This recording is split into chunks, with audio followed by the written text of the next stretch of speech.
নমস্কার। আজকে আমরা ভাবকারক গ্রহকে নিয়ে আলোচনা করব। ভাবকারক গ্রহ বা ভাবকারক গ্রহ কে কে বা ভাবকারক গ্রহ কি কি পার্ট বা কি কি ভূমিকা পালন করে, কেমন করে তারা কাজ করে, এই সমস্ত বিষয়গুলোকে নিয়ে আমরা স্টেপ বাই স্টেপ আলোচনা করব।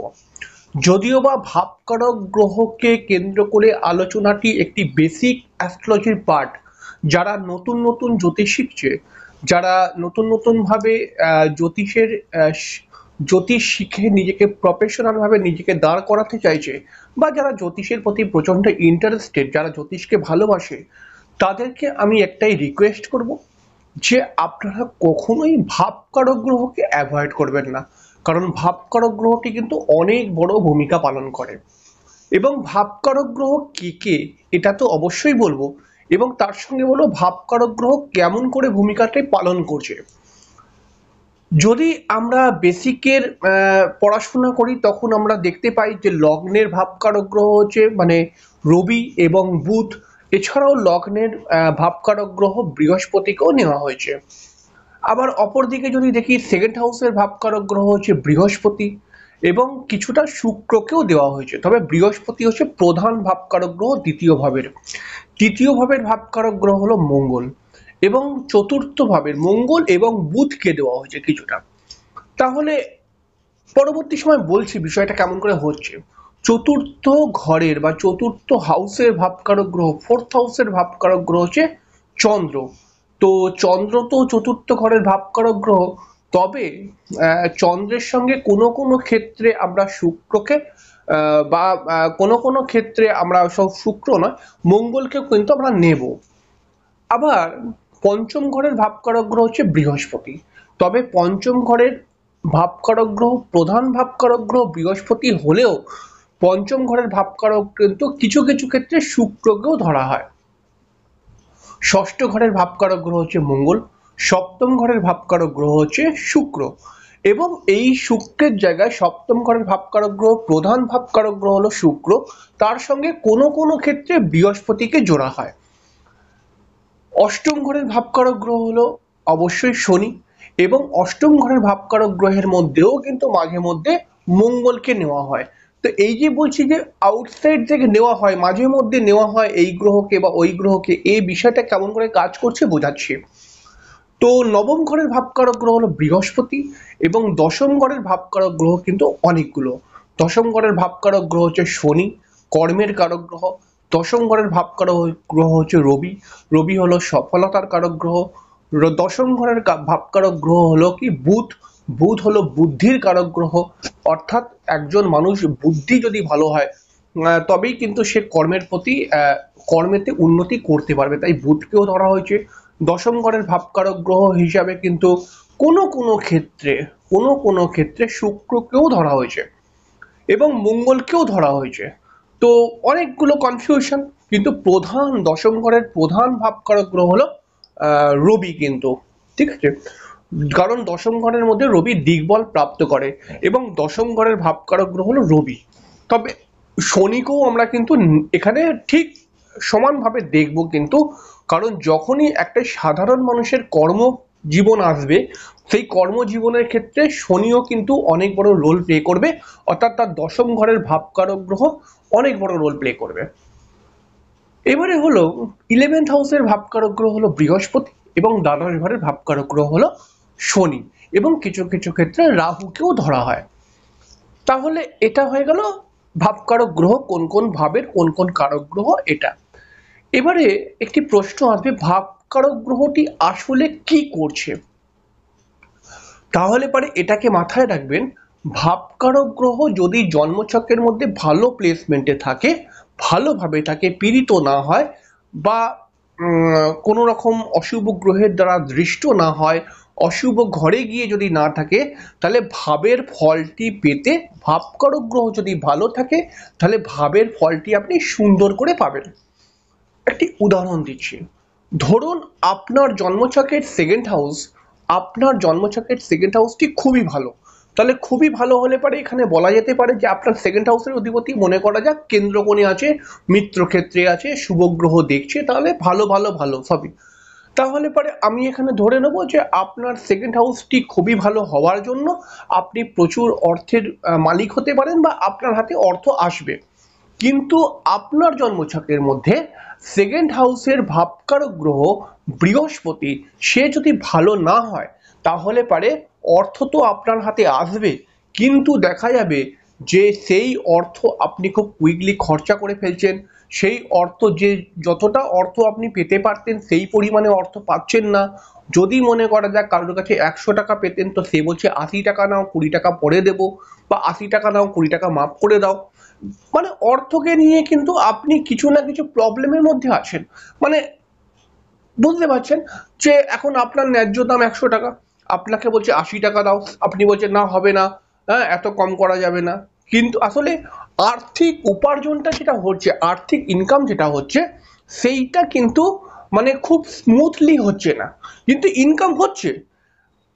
ব্যাপারটাকে হয়তো বোঝাতে পারছি। আবার আরেকটি বলছি, ধরুন সপ্তম ভাবের কারক গ্রহ শুক্র, তাহলে পারে আপনি ধরুন আপনার ধরুন সপ্তম ভাব বা কারুর জন্মছকের মধ্যে সপ্তম ভাবটি খুব ভালো রয়েছে, সপ্তম ভাবের মধ্যে শুভ গ্রহ রয়েছে, সপ্তম ভাবের অধিপতি খুব ভালো প্লেসমেন্টে রয়েছে, শুভ গ্রহের প্রভাবে রয়েছে ভালো ভালো ভালো। তাহলে পরে একটি ছেলে একটি মেয়েকে বিবাহ করবে, তাহলে পারে তার সপ্তম ভাবটি অত্যন্ত ভালো বলে তাহলে পারে কিন্তু সে মেয়েকে, যেই মেয়েকে বিয়ে করবে, মানে একটি মেয়ে খুঁজছে বিয়ে করার জন্য, তার মেয়ে এমন পেলো যে হয়তো দেখতে খুবই সুন্দর, যে হয়তো পড়াশোনা খুবই ভালো করেছে, যার হয়তো বাবার অনেকটাই সম্পত্তি প্রপার্টি জমি জায়গা অগ্রমগ্ন, মানে একটা ছেলের মানসিক চাহিদা যা যা মেয়েটির মধ্যে সবকিছু আছে, ঠিক আছে।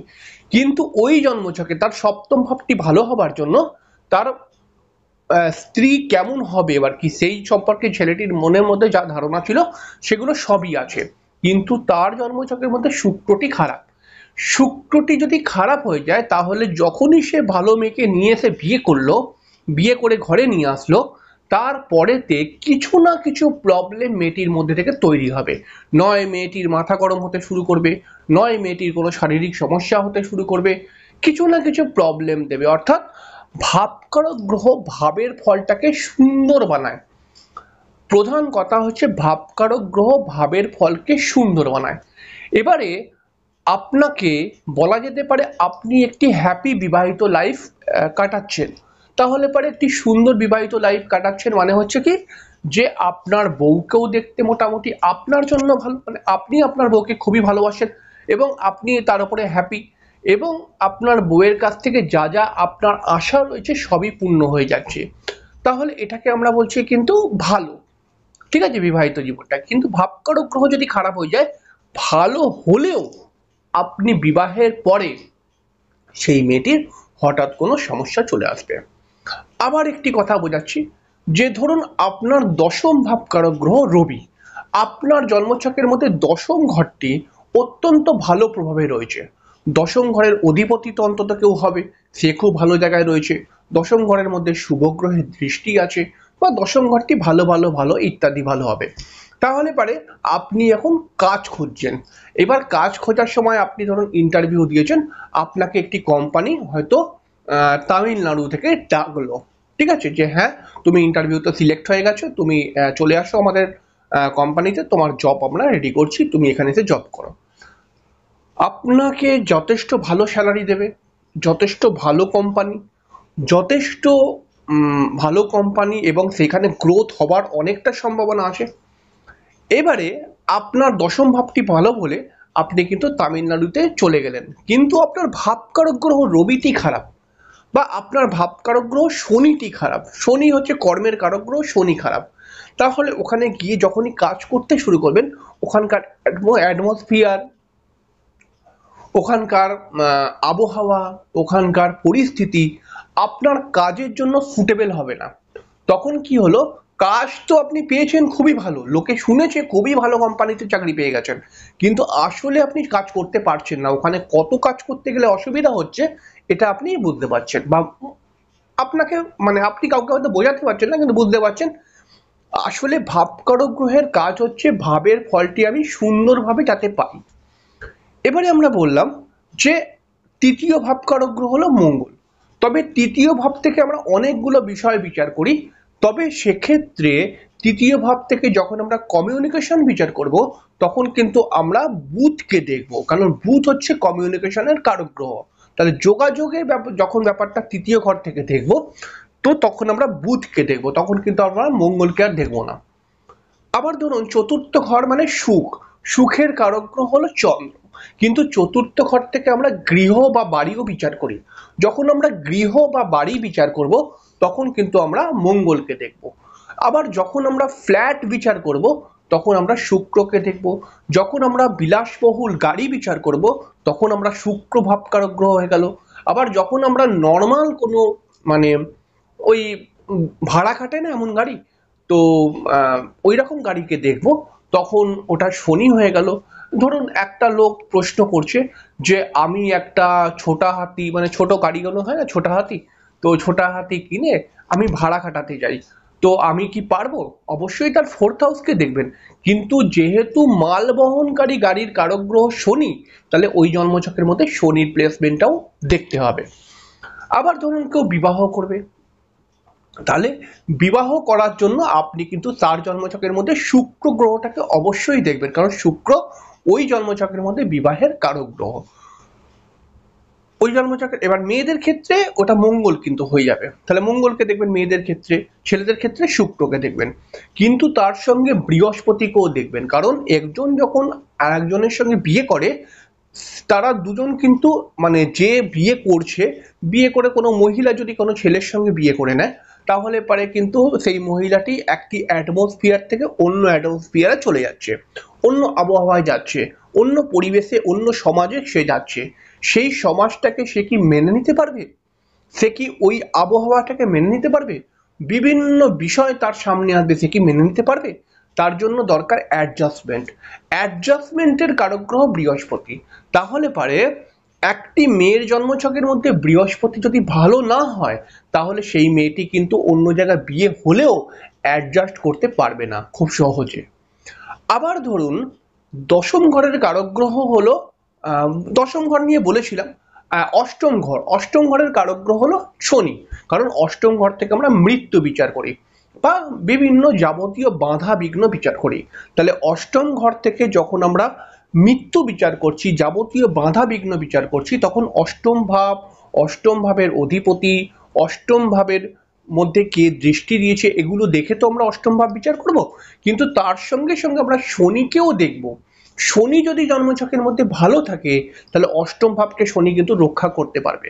শনি যদি জন্মছকের মধ্যে খারাপ থাকে অষ্টম ভাবটাও কিন্তু মিরাকেল ভাবে খারাপ হয়ে যাবে, অটোমেটিক্যালি খারাপ হয়ে যাবে। এবার অষ্টম ভাব থেকে কোনো কোনো সময় আমরা কিন্তু দুর্ঘটনা বিচার করি, তখন দুর্ঘটনার বিষয় যখন আসবে তখন কিন্তু আমরা ওই জন্মছকের মধ্যে মঙ্গলকে দেখব।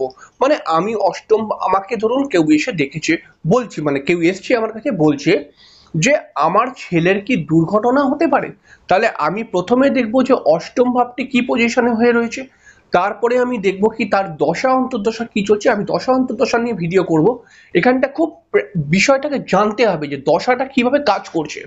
এবং যখন আমি ধরুন দেখলাম যে অষ্টম ভাবে কি পজিশন রয়েছে, যে না অষ্টম ভাবে তো সেরকম পজিশন নেই যে দুর্ঘটনা হবার মতো, দশা অন্তর্দশাও দুর্ঘটনার মতো চলছে না, এবারে আমি দেখব দুর্ঘটনার কারক গ্রহ মঙ্গলকে, মঙ্গল কি পজিশনে রয়েছে জন্মছকের মধ্যে বা এখনকার গোচরের মধ্যে মঙ্গল কি পজিশনে রয়েছে। মঙ্গল যদি খারাপ হয়ে যায় সেও কিন্তু হঠাৎ দুর্ঘটনা করিয়ে দিতে পারে, বিশেষ করে রাহু কেতুর মতো গ্রহের সঙ্গে যদি কানেক্ট হয় ও কিন্তু হঠাৎ দুর্ঘটনা করিয়ে দিতে পারে। এরকম ভাবে স্টেপ বাই স্টেপ ভাবকারক গ্রহকে বুঝতে হবে। জ্যোতিষের যারা স্টুডেন্ট তাদের কাছে আমি রিকোয়েস্ট করব, আপনারা বিভিন্ন বই বিভিন্ন ইউটিউব চ্যানেলগুলোকে ঘেঁটে ঘেঁটে হয়ে যাচ্ছেন। আপনারা আপনারা জ্যোতিষ শিখে যদি নিজেকে প্রফেশনাল ভাবে দাঁড় করাতে চান তাহলে ধৈর্য ধরতে হবে, স্টেপ বাই স্টেপ এক একটি বিষয় বুঝতে হবে, কারণ প্রত্যেকটি বিষয় খুবই গুরুত্বপূর্ণ। আমার এই ভিডিওটি আপনি বারংবার দেখবেন, কিন্তু যদি আপনার কনফিউশন ক্রিয়েট হয় বারংবার দেখবেন, আমি খুব খুব কঠিন ভাষা বলিনি। এবং যদি আপনার কোনো প্রশ্ন থাকে আমাকে জিজ্ঞেস করবেন, ফোন করবেন, জিজ্ঞেস করবেন। ভাবকারক গ্রহ কেন্দ্রিক যদি কোনো প্রশ্ন থাকে তবে ভাবকারক গ্রহকে কিন্তু অবশ্যই গুরুত্ব দেবেন। এই জিনিসটাকে যদি গুরুত্ব না দেন জ্যোতিষের মধ্যে কিন্তু অনেক বড় ভুল হয়ে যাবে পরবর্তী সময়ে। পরবর্তী সময় যখন আর একটু বড় বড় প্রেডিকশনে আমরা যাব, তখন কিন্তু অনেক রকম ভুল ত্রুটি হতে পারে। তাই এই ভাবকারক গ্রহটাকে কিন্তু খুব ভালো করে আপনাকে বুঝে নিতে হবে। আর যদি আপনি বুঝে নিতে পারেন, তাহলে আপনি কিন্তু জ্যোতিষের আরো পরবর্তী যে শিক্ষামূলক অনুষ্ঠানগুলো দেব আমি, সেগুলো খুব সুন্দরভাবে আপনি বুঝতে পারবেন। বোঝার একটা ধৈর্য বানান ভালো করে দেখুন, এবং আপনি স্টেপ বাই স্টেপ প্রত্যেকটি ভাবকে ধরে ধরে, আপনি সেই ভাবের কারক গ্রহকে ধরে ধরে আপনি হিসাব করে দেখুন, যে কোনো মানুষের জন্মছক মিলে যাবে। বোঝাতে পারলাম? এখানেই শেষ করছি, পরের দিন দেখা হবে, ততক্ষণের জন্য